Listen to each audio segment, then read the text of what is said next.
All right, what you laughing at? Oh, yeah, that's okay. All right, so section 4.1 is sampling and surveys, and most of this is pretty easy. Chapter 4 takes a long time. Please put everything away.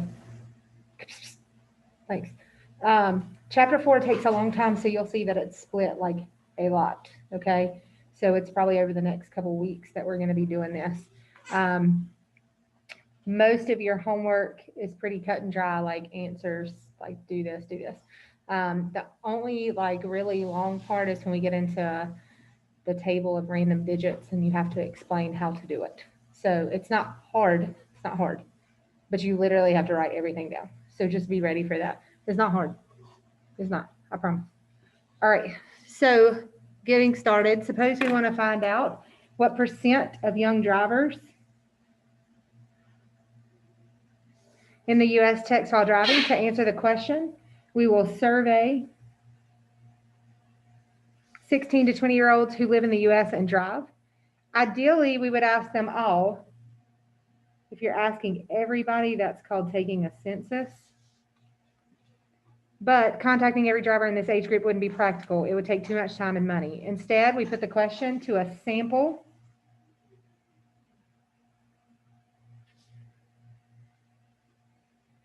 chosen to represent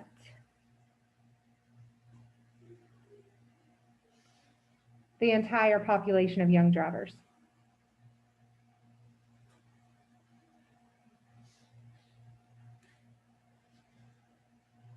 Okay, so again, it would take too much time to, especially right now, it'd be really hard to get a survey out to each student in the school and have them respond. So to lighten your load a little bit, you just take a sample that represents the overall population. Okay. The population in a statistical study. Hey, Miss Jones, can you let Sarah in? Yeah, and Rachel. Can they be on time next time so I don't have to let them in? Mm-hmm. Tell them that, okay? Be on time. All right. The population in a statistical study is the entire group of individuals.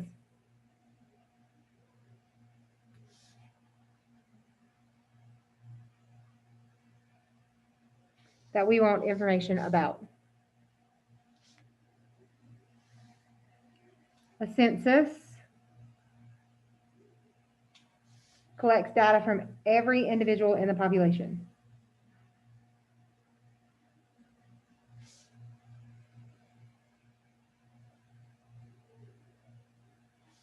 All right, so one more time, census collects everybody, a sample is a representation, the population is everybody.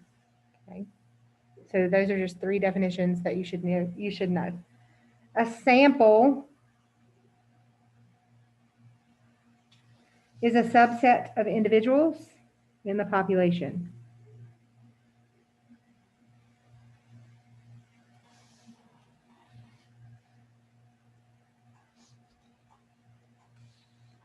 All right, so you need to be able to determine what is the population and what is the sample. Okay, remember the population is everybody, the sample is a piece of that everybody.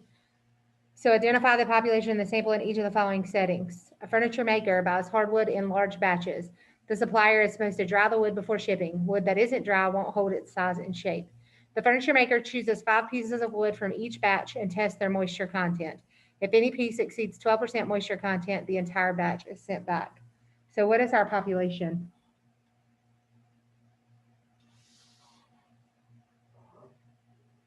Nope. The entire batch? Yes, all pieces of hardwood.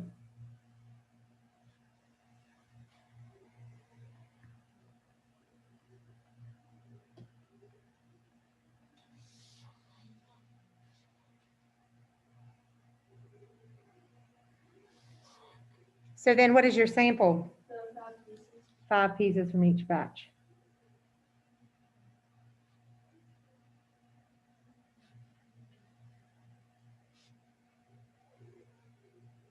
Perfect.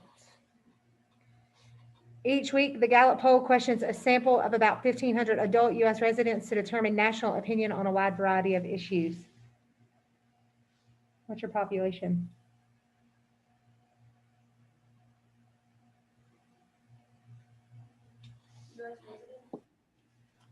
How many of them? Okay, the sample is 1,500 US residents, but it's adult US residents. They're not including kids, so you got to be specific. So what would that be? If the population, or sorry, if the sample is part of the population, what would your population be? All adult US residents.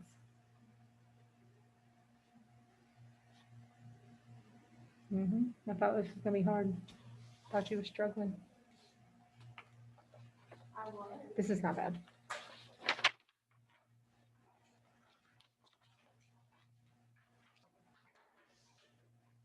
All right.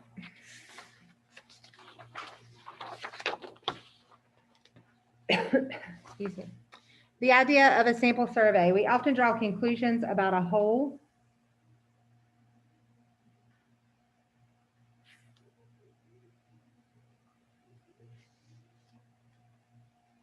on the basis of a sample.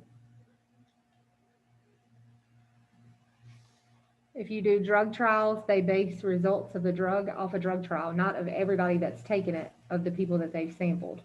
Okay. So the first step in planning a sample survey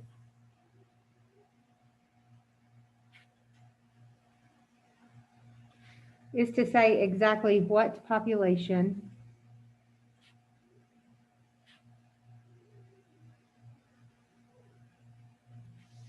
that we want to describe. So if you're trying to treat cancer patients with a new drug, what population are we trying to describe? Cancer patients. Okay. The second step is to say exactly what we want to measure.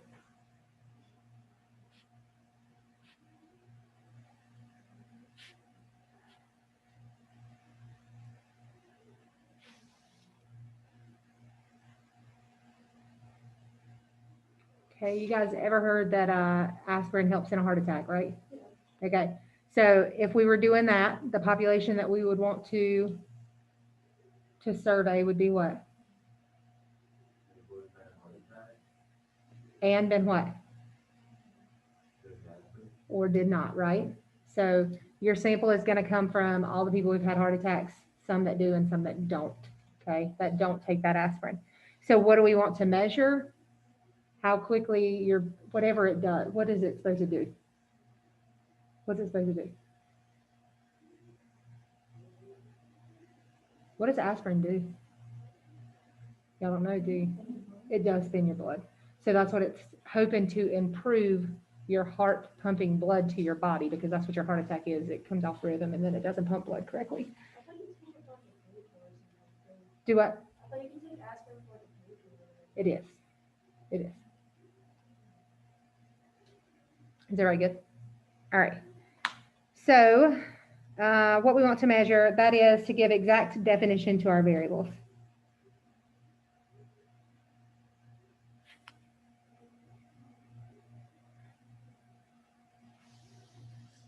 How does the current population survey work? So it says read over the sample survey. We're not going to do that right now. You can do it later. It is on page 211. The final step in planning a sample survey is to decide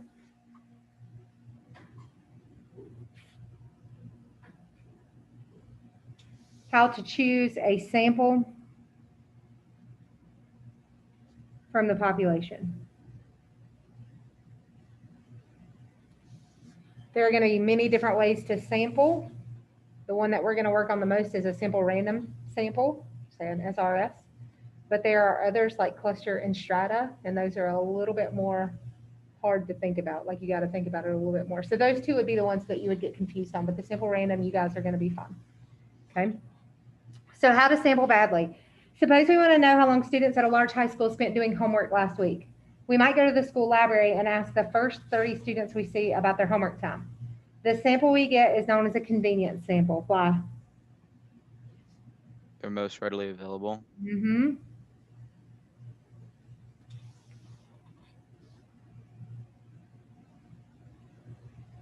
So choosing individuals from a population.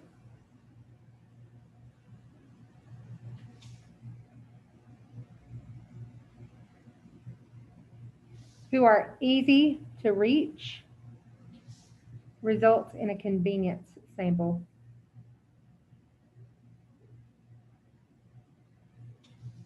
Convenient sampling often produces unrepresentative data.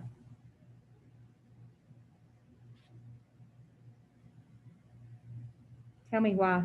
You're going to have to do, guys, I keep asking you why, and I keep getting you to think because they're going to ask you that in your homework. Why? Why would it cause a misrepresentation? All of them have like one thing in common. They're all like that place or whatever. Kinda. What are we trying to measure?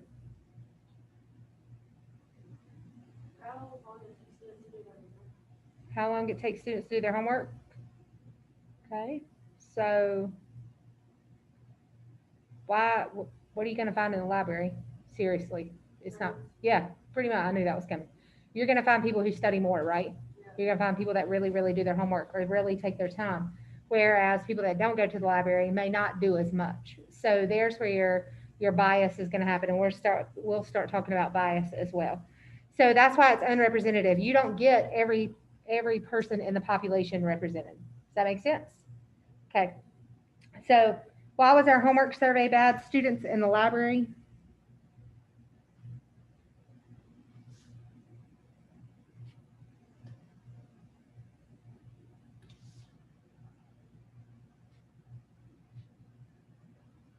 Maybe more studious than others.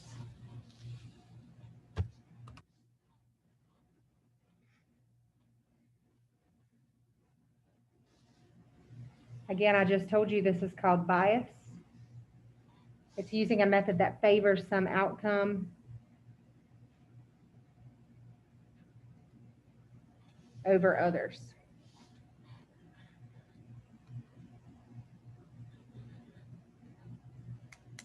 If you wanted to do a survey about adult eating habits and you went to Planet Fitness, good or bad? Why? Because you're going to find they're overall more healthy, right? So is your results going to be biased? Yep. Absolutely. So you need to make sure you get a representation of every individual in the population. All right. The design of a statistical study shows bias if it would consistently underestimate or consistently overestimate the value we want to know. Bias is not just bad luck in one sample. It's the result of a bad study design.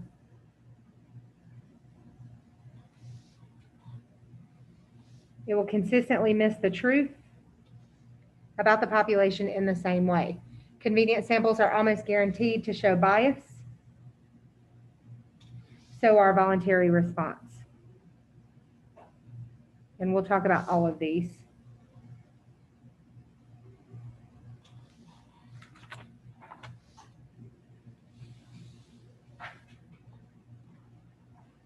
So I had you guys do your vocabulary, so at least you had heard a little bit before we started, because this section, this chapter is pretty heavy on vocab. So at least you've looked at them, but you're going to go over them again. So a voluntary response sample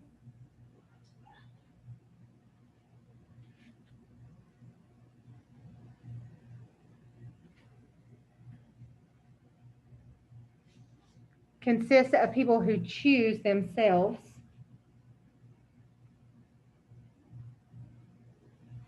by responding to a general invitation.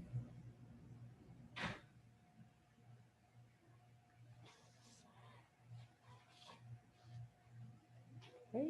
American Idol, when they had to call in and vote. You guys, yeah, right? Okay, that's voluntary response. Are they getting a good representation of the whole population? No, it's just people that like American Idol, right? So that's it. There are news stations that may have surveys or polls. So like CNN might send out a survey or poll. Is that a true representation of the population? No, it's voluntary. Some people don't like CNN. It's their different political party doesn't like it or whatever. So you got to watch how you set it up, and you need to make sure that you don't have bias within yours. Call in, text in, write in, and many internet polls rely on voluntary response samples. People who choose to participate in such surveys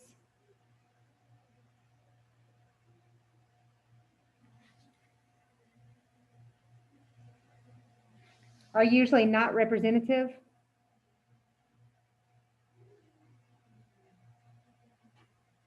of some larger population of interest. Voluntary response samples attract people who feel strongly about an issue and who often share the same opinion. That leads to bias.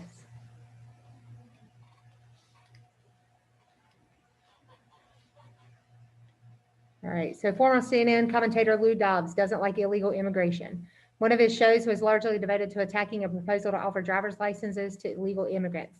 During the show, Mr. Dobbs invited his viewers to go to loudobbs.com to vote on the question, would you be more or less likely to vote for a presidential candidate who supports giving driver's license to illegal aliens? The result, 97% of the 7,350 people who voted by the end of the show had said less likely. What type of sample did Mr. Dobbs use in his poll? This is what your homework looks like. What type of sample did Mr. Dobbs use in his poll, and explain how the sampling method could use to bias in the poll results? So what were they? What type was this? Voluntary response. Voluntary response.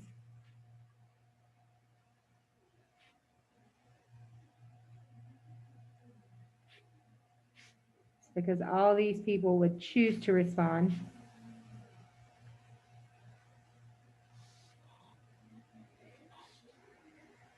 Explain how this sampling method could lead to bias.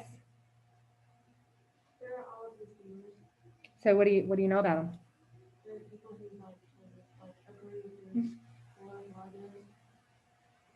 They are people who the people who responded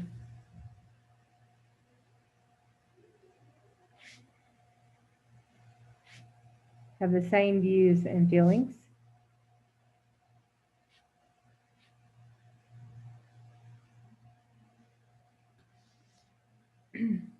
Now, the next question it's going to ask you is, what direction do you think it is? So the direction means, do you think it's over or underestimate? Over. Why is it an overestimate? Because there's more people like biased towards less likely. It's like a, I don't know how to describe it. Like I know what I'm trying to No, say. you're fine. You're fine. It's a super high percentage is all you need. It's 97%.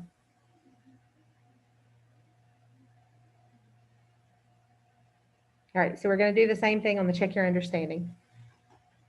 For each of the following situations, identify the sampling method, then explain how the sampling method could lead to bias. Okay. A farmer brings a juice company several crates of oranges each week. A company inspector looks at 10 oranges from the top of each crate before deciding whether to buy all the oranges. What is this? We've only learned 2. If he's just picking the ones on the top. Convenience.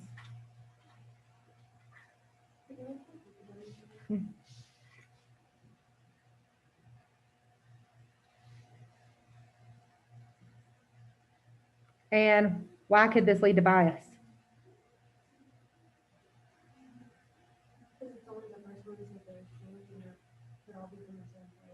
Okay, but they're all on the top.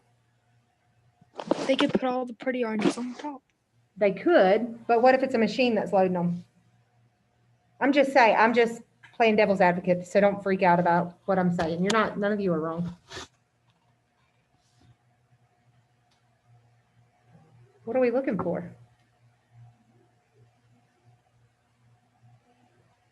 What are we looking for? Why is he inspecting them?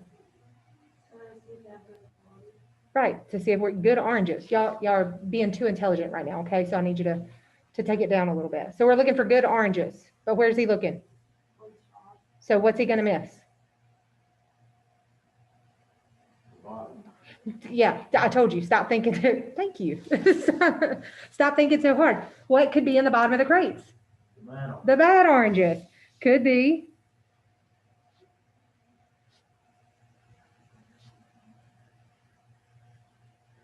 bad oranges in the bottom. So what do you think he needs to do to fix this? How would this be a better inspection? Yeah, he looks at oranges from everywhere in the crate, from the top, from the bottom, the middle. He just pulls them out randomly. Okay. If you're looking at the top 10, think about it. Oranges are not light. And then they've been beat around in that thing, in the truck or whatever. The bad ones are probably going to be on the bottom because they're bruised and squished. So he needs to make sure that they're not really, really bad. But you are correct. He could put all the good ones on the top. All right. ABC program Nightline once asked whether the United Nations should continue to have its headquarters in the U.S. Viewers are invited to call one telephone number to respond yes and another for no. There was a charge for calling either number. More than 186,000 callers responded and 67% said no. What is this? What type is this? Voluntary response. Why? They chose to do it. Okay. How can it lead to bias?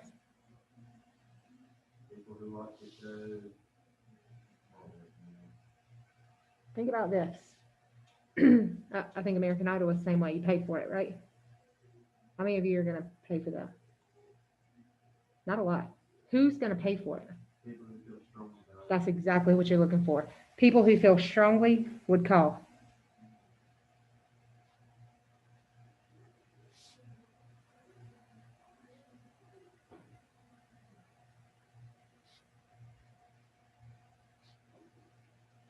And that's pretty much everything for a voluntary. It's just people that are, that care about the situation.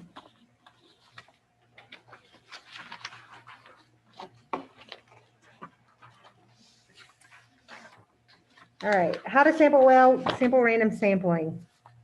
So this is how you're supposed to do it, not convenience, not voluntary response. This is how you're supposed to do it. Inconvenience sampling.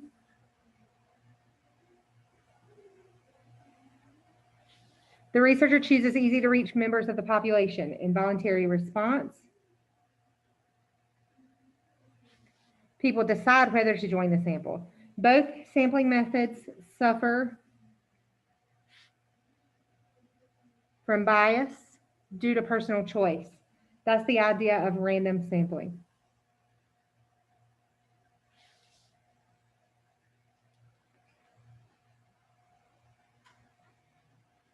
Random sampling involves using a chance process to determine which members of the population are included in the sample. Easiest way, drawing names out of a hat. That is a scientific method, okay? Draw names out of a hat until you have a desired number, or give each member of the population a distinct number and draw from the hat. The resulting sample is called a simple random sample. Simple random sample, also known as SRS for short.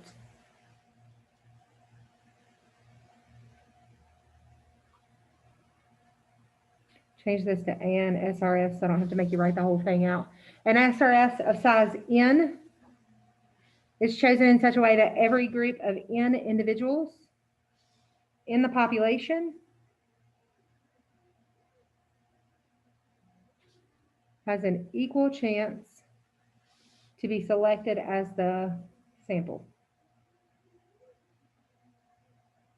So if I was giving away a door prize, okay, or 2 or 3 or 4, I would make sure that I put everybody in the class in that hat, because if I didn't, then somebody would not have an equal chance with somebody else. Okay, so that's all it's saying. Put everybody in there, then randomly draw. So in our class, we have 21. If I wanted to draw 7, I would put all 21 in, mix it up, draw the 7 I needed. The 7 would be my sample size. Got it? That's an SRS. So an SRS gives every possible sample of the desired size, should say an, equal chance to be chosen. It also gives each member of the population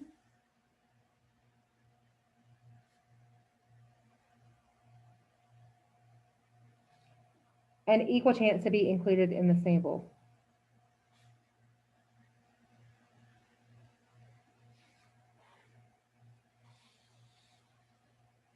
Okay, now, if we have a very, very large, let's just say our student body, okay?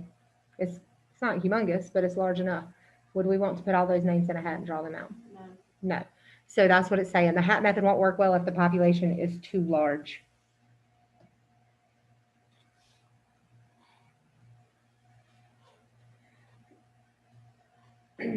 We can choose an SRS with technology by doing math, PBR, random integer, and then you put your low and your high, like what numbers do you want to go to from 1 to 10 or whatever. We'll get on that in just a minute. The example highlights the steps in choosing a simple random sample with technology.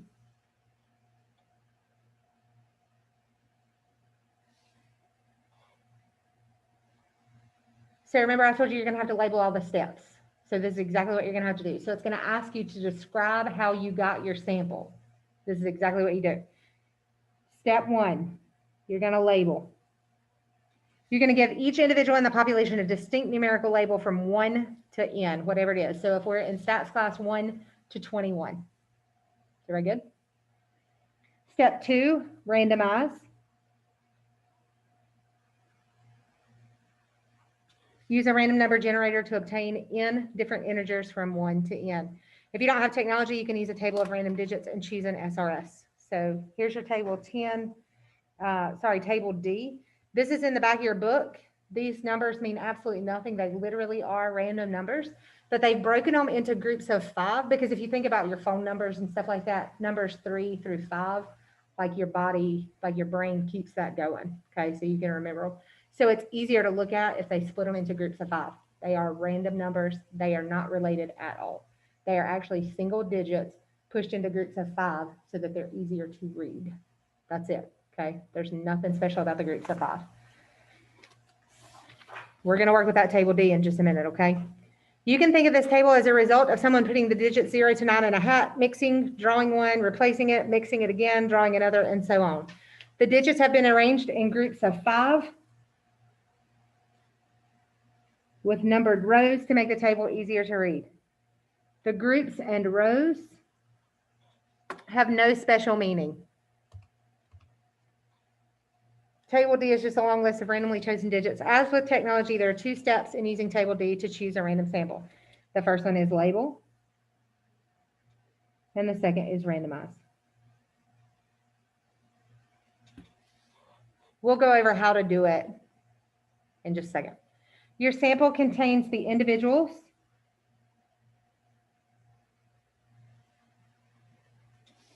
whose labels you find. Always use the shortest labels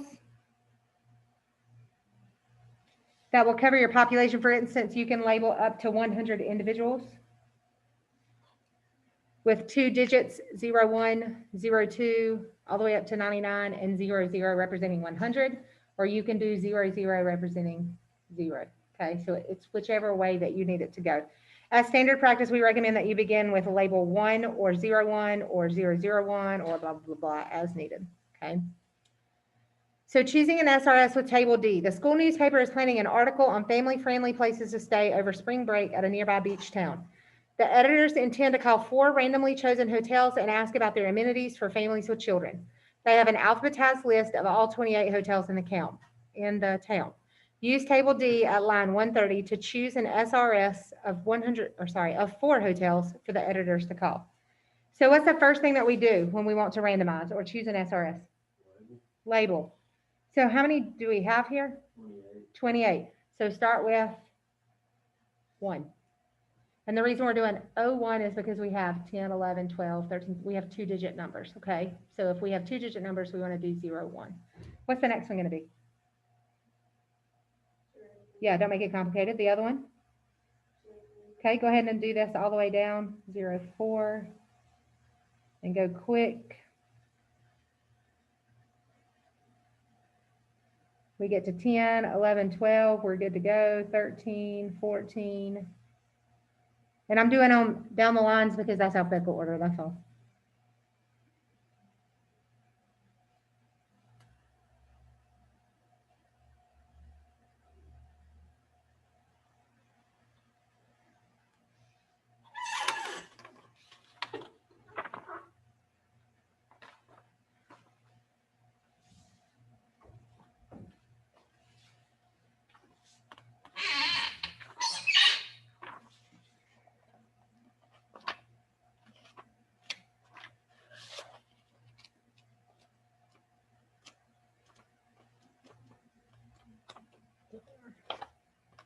I can't ever find my tables in this book.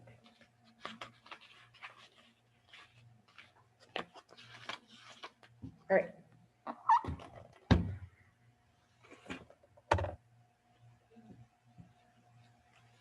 So this is table D in the back of your book, T5.